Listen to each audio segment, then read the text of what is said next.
Man power അധികവും ഗൾഫിൽ നടക്കുന്ന ഒരു കച്ചവടമാണ് മാൻ പവർ. അപ്പോൾ ഇത് ഹലാലായിട്ട് ഒരു അവസ്ഥയാണ്. മാൻ പവർ എന്ന് പറഞ്ഞാൽ ഒരാളുടെ മംഫഅത്ത് എന്നാൽ ഒരാൾക്ക് ചെയ്യാനായ ഒരു വ്യക്തിയുടെ പവറാണ് ഇപ്പോൾ പറയുന്നത് അല്ലേ. മാൻ പവർ എന്ന് പറഞ്ഞാൽ ഒരാളുടെ അധ്വാന ശേഷി അല്ലെങ്കിൽ അദ്ദേഹത്തിനുള്ള മലക്ക ഒരാൾ മുഖേന മറ്റൊരാൾക്ക് എന്തെങ്കിലും ഒരു ഇന്തിഫൈ ഏതെങ്കിലും അർത്ഥത്തിൽ ജായിദായ ഇന്തിഫൈ ചെയ്ത് കൊടുക്കാൻ കഴിയും. അതിന് കാശ് വാങ്ങലാണെങ്കിൽ അതിന് വിരോധമല്ല. അത് ഈ പണിയെടുക്കുന്ന ഒരാളാണ് അതിന്റെ ഇയാൾ എന്താ ചെയ്യുന്നത്? നിങ്ങൾ മാൻ പവർ എന്ന് പറഞ്ഞ ആള് നൽകുന്ന ആള് എന്ന് പറഞ്ഞാൽ അയാൾ എന്ത് പവറാ മറ്റേ കൊടുക്കുന്നത്? മറ്റേ ആൾക്കൊരു ജോലി കൊടുക്കുന്നുണ്ട്, മറ്റേ ആൾക്കൊരു ജോലി കൊടുക്കുന്നുണ്ട്. എന്നിട്ട് ഈ ജോലി ഞാൻ പറയാം, അതതിന്റെ ഒരു ഉദാഹരണം മാത്രമാണ് കേട്ടോ. അപ്പൊ ഓരോന്നൊക്കെ വരികയാണ്. അപ്പൊ എത്രയേ ഉള്ളൂ.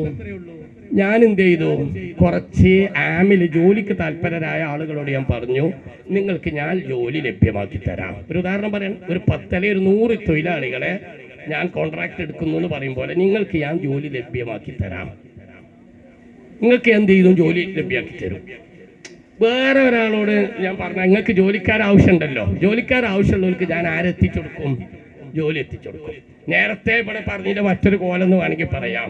കാരണം ഇവിടെ എന്തായി, റൂമിന് ഏതാവശ്യമുണ്ട്? വാടകയ്ക്ക് എടുക്കാൻ ആവശ്യമുണ്ട് ഉടമസ്ഥന്. മറ്റാൾക്ക് റൂം വാടകയ്ക്ക് കിട്ടാനും ആവശ്യമുണ്ട്. ഇവിടെ ഒരാൾക്ക് ജോലികൾ ആവശ്യമുണ്ട്, മറ്റൊരാൾക്ക് ജോലിക്കാരെ ആവശ്യമുണ്ട്. ഇയാൾ അതിൻ്റെ അടിയിൽ വാസിത്വമായി പ്രവർത്തിക്കുന്നു. ഇയാൾക്ക് വേണമെങ്കിൽ അതിൽ ഒരാളോട് അല്ലെങ്കിൽ 2 ആളോടും ഇജാറത്ത് അല്ലെങ്കിൽ ജുആലത്ത് എന്ന രൂപത്തിൽ ഇടപാട് നടത്താം. അപ്പം എന്ത് ചെയ്യാം, 10 ജോലിക്കാരോട് നിങ്ങൾക്ക് ഞാൻ ജോലി ലഭ്യമാക്കി തരാം, നിങ്ങൾക്ക് ഇത്ര ദിവസത്തെ അല്ലെങ്കിൽ ഇന്ന ജോലി ലഭ്യമാക്കി തരുമ്പോൾ അതിൻ്റെ പേരിൽ എനിക്ക് ഇത്ര കാശ് നിങ്ങൾ തരേണ്ടി വരും. അപ്പം നിങ്ങൾക്ക് 1000 രൂപ കൂലി കിട്ടുന്നുണ്ടെങ്കിൽ 100 രൂപ എനിക്ക് തരണം, 900 നിങ്ങൾക്ക് ലഭിക്കും. നിങ്ങൾക്ക് ജോലി ഞാൻ ഏർപ്പാട് ചെയ്ത് തരാം. ഇത് ദല്ലാള്, ബ്രോക്കർ, ദല്ലാള് ബൈ എന്നുള്ള ഇജാറത്തായി മാറിയെന്നുള്ളൂ. ദല്ലാള് അതിന്റെ ഇജാറത്ത് പറ്റോ പറ്റില്ല എന്ന് ഫിഖ് പറഞ്ഞതിനനുസരിച്ച് നടക്കും. അപ്പൊ അവിടെ ഒരു അധ്വാനവും ഇടപെടലും ഉജറത്ത് വാങ്ങാൻ മാത്രം അതിന് മൂല്യവും ഉണ്ടെങ്കിൽ അത് സഹിയാകും. പക്ഷെ ഉജറത്ത് എന്താവണം, കൃത്യമായി നിശ്ചയിക്കപ്പെടണം. ഇതിപ്പോ ജോലി ചെയ്യൽ ഒരാളാണ്. അല്ല, അത് പറഞ്ഞ് നിങ്ങൾ ഞാൻ പറഞ്ഞത് നിങ്ങൾ തർക്കത്തിന് തുടങ്ങണ്ട. ഞാൻ പറഞ്ഞതനുസരിച്ച് തന്നെ കേട്ടോളി. ആദ്യം 2 ആളെ കാണേ. ഒരാൾക്ക് ജോലി ആവശ്യമുണ്ട്, അയാളായിരിക്കും ജോലി ചെയ്യുക. ഒരാൾക്ക് ജോലി ആവശ്യമുണ്ട്, മറ്റൊരാൾക്ക് ജോലിക്കാരനെ ആവശ്യമുണ്ട്. ഇപ്പൊ എത്ര ആളായി? 2 ആളെ. ജോലിക്കാരനെ ആവശ്യമുള്ള ആൾക്ക് ജോലി ആവശ്യമുള്ള ആളായിട്ട് നേരിട്ട് ബന്ധപ്പെട്ട് ഇജാറത്ത് ജുആലത്ത് ഉറപ്പിക്കാം. അപ്പൊ നിങ്ങൾ പറഞ്ഞ ആള് ഇടയിൽ ഇല്ല. ഇനി ഇടയിലാണ് വരുന്നത് എങ്ങനെ? ജോലി നമ്മുടെ നാട്ടിൽ പല കോൺട്രാക്ട് എടുക്കുന്ന ആളുകളുടെ രീതി അതാണ്. എങ്ങനെ വരും? ജോലിക്കാരന് ആവശ്യമുള്ള ആൾക്ക് നമ്മൾ ജോലിക്കാരനെ എത്തിച്ചു കൊടുക്കും. ജോലി ആവശ്യമുള്ള ആൾക്ക് നമ്മൾ ഏത് ലഭ്യമാക്കി കൊടുക്കും? ഈ ആളാണ് പേരാണ് ദല്ലാൽ, വാസിത്ത. ബയ്യ എന്ന് പറയുന്നത് പോലെ ഇജാറത്തിലുള്ളൊരു വാസിത്ത.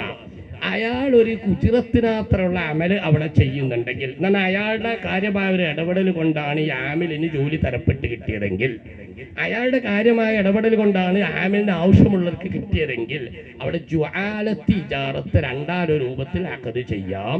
2ലും വാസിത്തൊക്കെ കിട്ടേണ്ട സംഖ്യ കൃത്യമായി നിശ്ചയിക്കപ്പെടണം.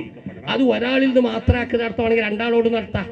അങ്ങനെ 2 ആളോടും നിങ്ങൾക്ക് ജോലിക്കാരെ ഞാൻ എത്തിച്ചു തരാം, എനിക്ക് ഇത്ര സംഖ്യ തരണം.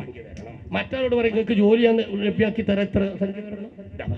അപ്പൊ അവിടെ ഞാൻ പറഞ്ഞപ്പോൾ തന്നെ മനസ്സിലായില്ല, ജോലി എടുക്കുന്ന ആൾ വേറെയാണ്. പക്ഷെ ഈ മധ്യവർത്തി ഒരു ജോലി എടുക്കുന്നുണ്ട്.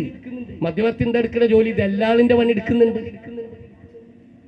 ഉജറത്ത് ജുആലത്ത് ഇജാറത്ത് ജുആലത്ത് 2 ആളൊന്നിൽ പെടുത്തോക്ക് വിരോധമല്ല. ഞാൻ അതൊന്നുമല്ല, ഈ അക്കതൊന്നുമില്ല, വെറുതെ നിങ്ങൾ സഹായം ചെയ്ത് തന്നില്ല, എന്റെ വക ഒരു സംഭവം. ഈ 10 കുഴപ്പമില്ല. ഓൻ കൊടുക്കലല്ല, ഈ പണിയെടുത്ത ആള് കൊടുക്കൂല. കാരണം ഡയറക്റ്റ് ആയിട്ട് ആ പണി ആർക്ക് വേണ്ടി എടുക്കുന്നുണ്ട്?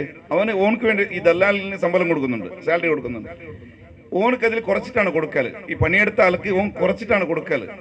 ഇത്ര നിന്റെ സാലറി ഇത്രയാണെന്ന് വേണമെങ്കിൽ പറയാം. നിങ്ങൾ 10 ആളുകളെ ഞാൻ ജോലി തരാം, നിങ്ങൾക്ക് നിങ്ങളെ ഞാൻ ദിമ്മത്തിലായിട്ട് ഇജാറത്തുൽ ഐനും ഇജാറത്തു ദിമ്മത്തുണ്ട്, നിങ്ങളെ ഞാൻ ജോലിക്ക് എന്നുള്ളവർക്ക് ഇജാറത്ത് ചെയ്തു, നിങ്ങൾ ഓരോരുത്തർക്ക് ഞാൻ 900 രൂപ തരും. പറഞ്ഞോളെ. ഇനി അയാളോട് പറഞ്ഞു നിങ്ങൾക്ക് 10 ജോലിക്കാരെ എത്തിച്ചു തരാം, എനിക്ക് 10 ജോലിക്കാരെ എത്തിച്ചു തരുന്നതിന് നിങ്ങൾ ടോട്ടൽ സംഖ്യ എനിക്ക് ഇത്ര തരണം. അപ്പൊ അയാൾ എനിക്കേ കാശ് തരുള്ളൂ.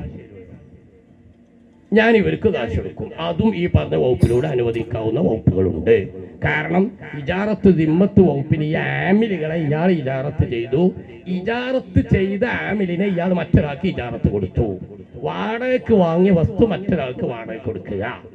അതിപ്പടെ വാടകയ്ക്ക് വാങ്ങിയ വസ്തു അല്ല, ഇജാറത്തിൽ വസ്തുവും വരും, വ്യക്തിയുടെ ആമിലും വരുമല്ല. അജീർ എന്ന് പറയുന്നത് അതല്ലേ, അനുവദനീയാവുന്ന വകുപ്പുകളുണ്ട്. ഈ രീതി ചിന്തിച്ചാൽ മതി. അല്ല, അധ്വാനം എന്ന് പറഞ്ഞല്ലോ സാർ, അധ്വാനം ഫോണിലൂടെ സംസാരിച്ചത് അധ്വാനത്തിൽ വിടും. അല്ല, അതൊക്കെ ചിലപ്പോൾ ഒരു വാക്കുകൊണ്ട് കാര്യമാണ് നടന്നിട്ടുണ്ടാവും. അതുകൊണ്ടാണ് പറഞ്ഞത്. ചിലപ്പോ എന്റെ വയ്യാന്റെ മസല പറഞ്ഞോടത്ത് പറഞ്ഞ അയാളെ ഇടപെടൽ കൊണ്ട് വില കൂടുതൽ കിട്ടാനും കുറയാനൊക്കെ ഇടമുള്ള ആളാണെങ്കിൽ ഇജാറത്ത് പറ്റുന്നതില്ല, അതിനനുസരിച്ച് വരും. അതേസമയം അയാൾ ഇടപെടേണ്ട ഒരു മാറ്റിലൊരു കെരുവത്ത് വെറുതെ പറയാതെ ആര് പറഞ്ഞാലും ഒരുപോലെയാണെങ്കിൽ കാര്യം ഉണ്ടാവും. ശാരീരികമായ അധ്വാനമാണ് വാക്കുകൊണ്ടുള്ള അതും പറ്റും. ഫോൺ കോൾ മതിയാവും. അല്ല, അതൊക്കെ പറഞ്ഞ് നിങ്ങൾ കുട്ടിയാവരുത്. ഞാനതേ പറഞ്ഞു, ബയ്യാന്റെ ഇജാറത്ത് പറഞ്ഞത് തന്നെ ആ ബായിന്റെ ഇടപെടൽ മുഖേന, ഇടപെടൽ ചിലപ്പോൾ ഒറ്റ വാക്കാവും. അയാളെ ഒരു വാക്ക് പറഞ്ഞതിലൂടെ ചിലപ്പോൾ കാശാണ്ട് കൂടി കിട്ടുമെങ്കിൽ അത് പറ്റും. ഒരു വാക്ക് തന്നെ ചെറുതല്ലല്ലോ. ആ വാക്കൊരു കീമത്ത് വാങ്ങാൻ മാത്രം നിലവാരമുള്ള വാക്കാണെങ്കിൽ പറ്റും, അല്ലെങ്കിൽ പറ്റൂല. തൊഴഫയില് ബയ്യിന്റെ ബാബിൽ ബയ്യായനെ ഇജാറത്ത് ചെയ്യുന്ന സ്ഥലത്ത് അത് പറഞ്ഞിട്ടുണ്ട്, ഇജാറത്തിന്റെ ബാബിലുണ്ട്.